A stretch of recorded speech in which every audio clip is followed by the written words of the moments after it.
Name and address first. Sorry. Caroline Jacobus. I live at 35 Church Street in Bristol. Before I begin, I'd like to submit for the record a copy of a petition and additional petitions, which numbers 487 people. They signed the following, the petition in recognition of the following language. We, the following signers, oppose the master plan for Belvedere-at-Thames as submitted and ask our boards and commissions to do their jobs and keep this development within the established ordinances and guidelines specific to this historic area. The master plan as filed proposes a new mixed-use building that will cover over 175 feet long, 77.5 feet wide, and over 40 feet tall on the corner of Thames and State Streets.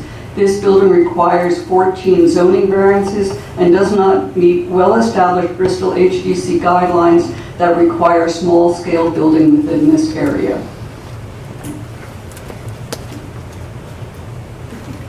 This is going to be an exhibit, correct? That's the exhibit.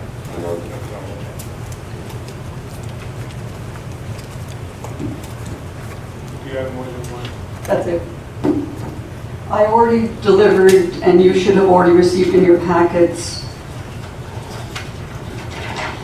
a graphic, which is the same graphic. You've already received that. I'll begin. Oh, could you hold on one second? Let's mark that petition as Exhibit D, as in David, and let's mark. This one? No, the petition you just handed is going to be D, and then yes, the letter and the graphic of the green monster is going to be E, Exhibit E. Thank you. I will begin. You, the members of the zoning board,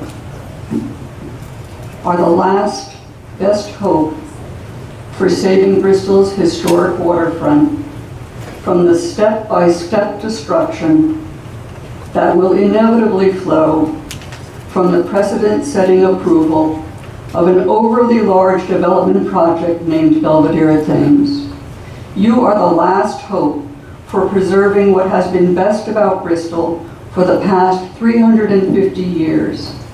Its vital retail and destination economic activity and its livability founded on its unique heritage of small-scale historic buildings. Why are you the last hope? Because the Historic District Commission did not uphold its own guidelines for new construction that require that, quote, the relationship between the horizontal and vertical thrust of the structure should be designed in the context of the historic buildings in the immediate vicinity of the site, unquote. Instead, they have approved a project that is measurably 2 stories higher and more than 5 times wider than the average of all 24 surrounding buildings.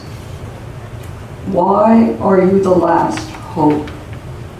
Because the planning board did not uphold the clear legal requirements of the 2016 comprehensive plan to, quote, maintain historic district protection.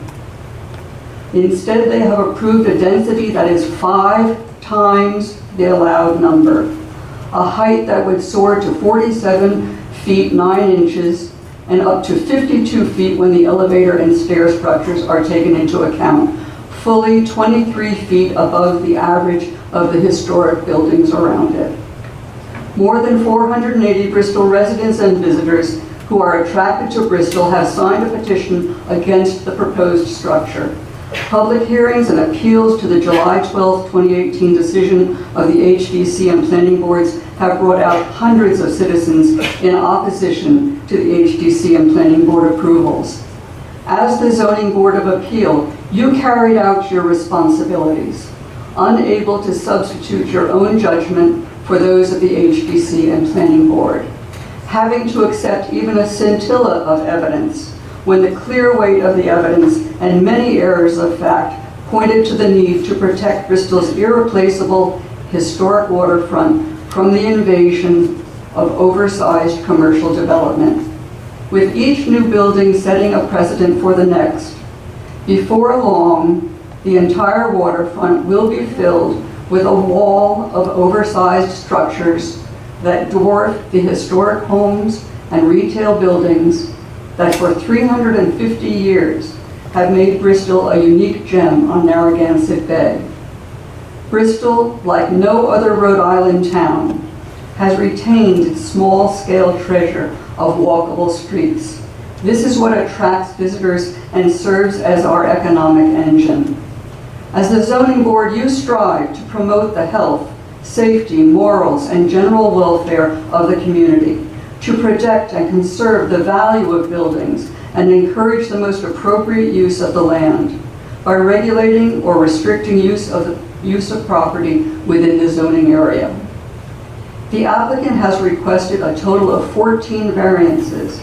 This should set off alarm bells for every board and commission in Bristol, because it simply means that this proposal fails to be consistent with Bristol's comprehensive plan and ordinances 14 times.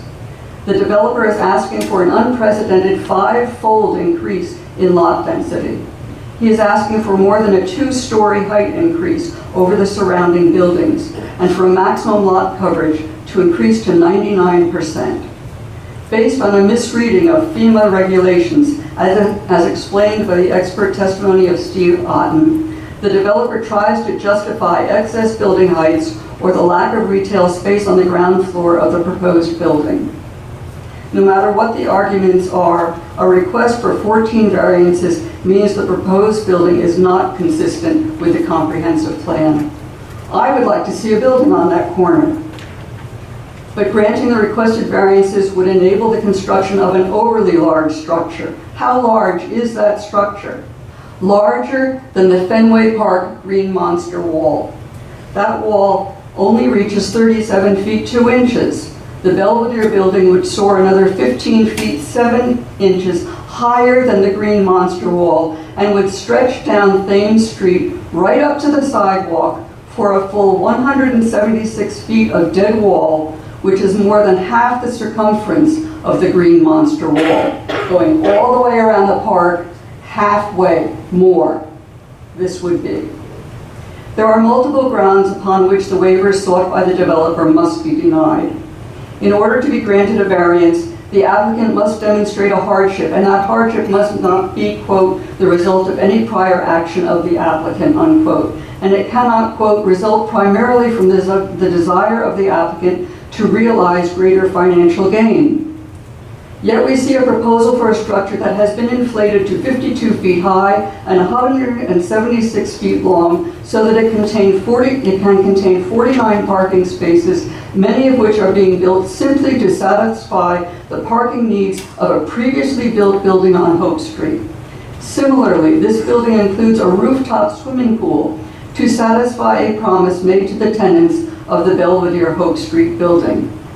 In addition, the building is inflated to contain 20 units, solely so that the project can qualify for a $1.76 million in RICC funding. This financial gain for the developer cannot be used to justify a 5-fold density increase to Bristol's ordinances. These requests to break Bristol's laws are based solely on hardships of the developer's own making and should be denied.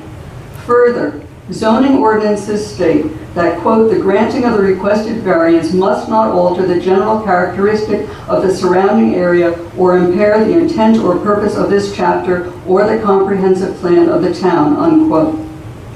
And that, quote, the relief to be granted must be the least relief necessary, unquote. The developer's requests fail on all of these grounds.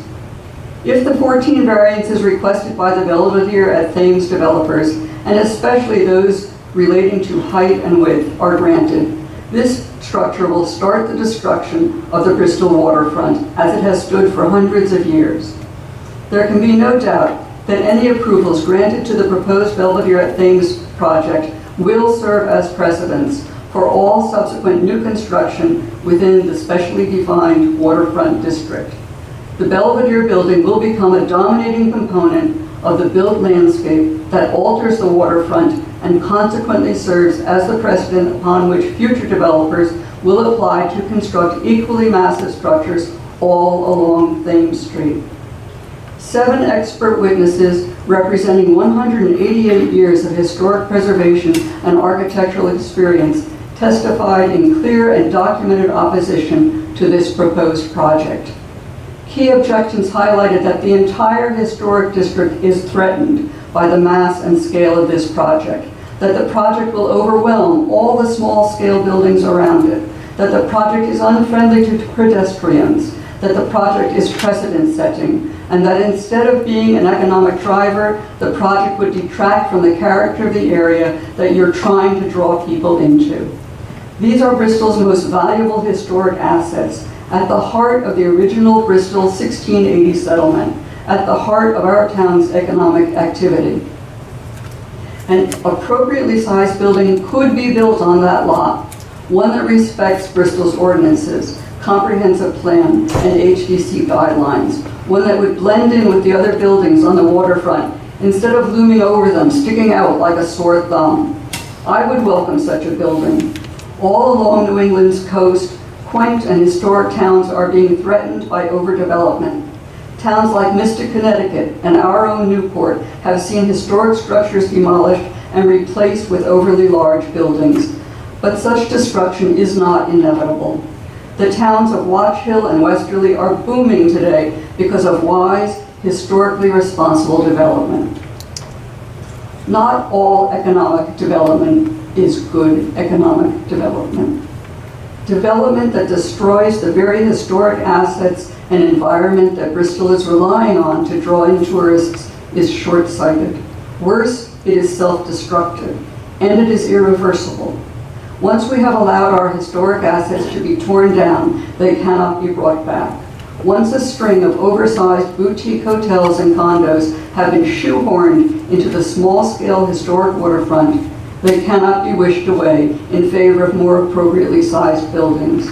There are good ways to build in historic districts, but ignoring our own comprehensive plan is exactly the wrong way to achieve economic development that will benefit Bristol and not just the developer. Economically successful destinations like Charleston, Santa Fe, and Galveston all used the protection of their historic districts as a central element in their economic development strategy. The greatest attractions for economic growth in many towns are their quality of life, natural environment, historic legacy, and cultural context. As clearly stated in our own 2016 comprehensive plan, protection of Bristol's heritage will not limit development. Rather, it will be the basis for it. Thank you.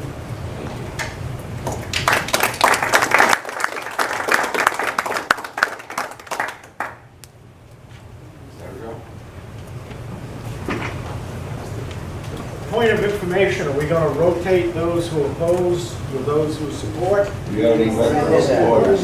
What's that? You already missed the supporters already, When was that? in the beginning. This morning.